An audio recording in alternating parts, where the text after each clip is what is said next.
ఓం సదాశివసమారంభాం వ్యాసశంకరమధ్యమాం అస్మదాచార్యపర్యంతాం వందే గురు పరంపరాం.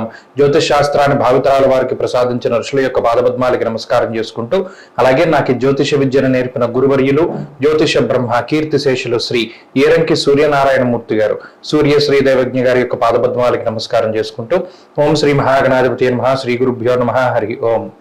వీక్షకులందరికీ నమస్కారం.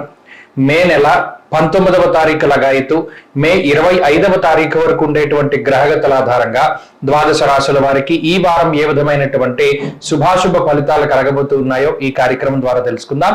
అందులో భాగంగా ఈ వారం ఉండేటువంటి గ్రహగతులను గమనిద్దాం. ఈ వారంలో మేష రాశి యందు బుధ గ్రహం సంచారం చేస్తూ ఉండగా, వృషభ రాశి యందు రవి, శుక్ర, గురు గ్రహాల యొక్క సంచారం జరుగుతూ ఉన్నది. అలాగే కేతువు కన్యా రాశి యందు, కుంభమందు శనేశ్వరుడు, మీన రాశి యందు రాహుకుజుల యొక్క సంచారం ఉండగా, చంద్రుడు ఈ వారంలో కన్యా, తుల, వృశ్చిక రాశుల యందు సంచారం చేయబోతూ ఉన్నారు.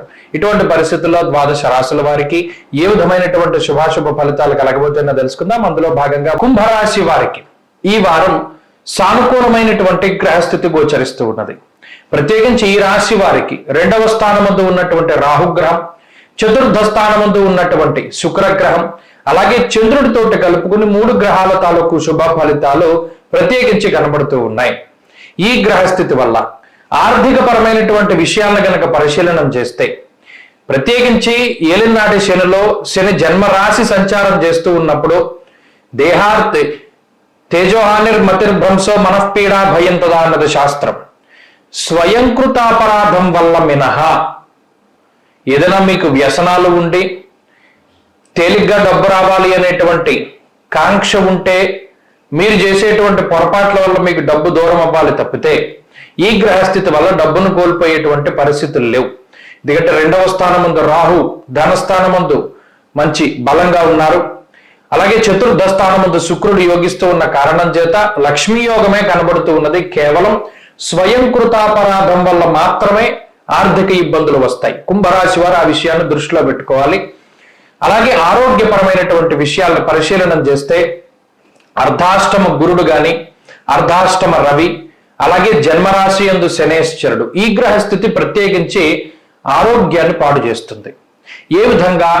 భాగ్యహాని భయం క్రోర అన్నది శాస్త్రం. మరీ ముఖ్యంగా చతుర్థ స్థానమందు అతిక్లేశం, బంధువైరం, దారిద్ర్యం, దేహపీడనం, కుటుంబ పరిస్థితులు, కుటుంబ సభ్యులు మీకు సహాయ సహకారాలు అందించకపోవడం, ప్రతి చిన్న విషయానికి మీరే కష్టపడవలసి రావడము, అలాగే ఏదైనా ఒక పనిని లేదా ఏదైనా ఒక బాధ్యతను మీరు బరువుని నెత్తి మీద పెట్టుకున్నప్పుడు మీకు సహాయం చేస్తాను అని ముందుకు వచ్చినటువంటి వ్యక్తులు గతంలో ఎవరైతే ఉన్నారో వారు ఇప్పుడు మీకు సహాయం చేయలేకపోవడం, ఇటువంటి పరిస్థితుల వల్ల మానసికమైనటువంటి బాధ అధికంగా ఉంటుంది.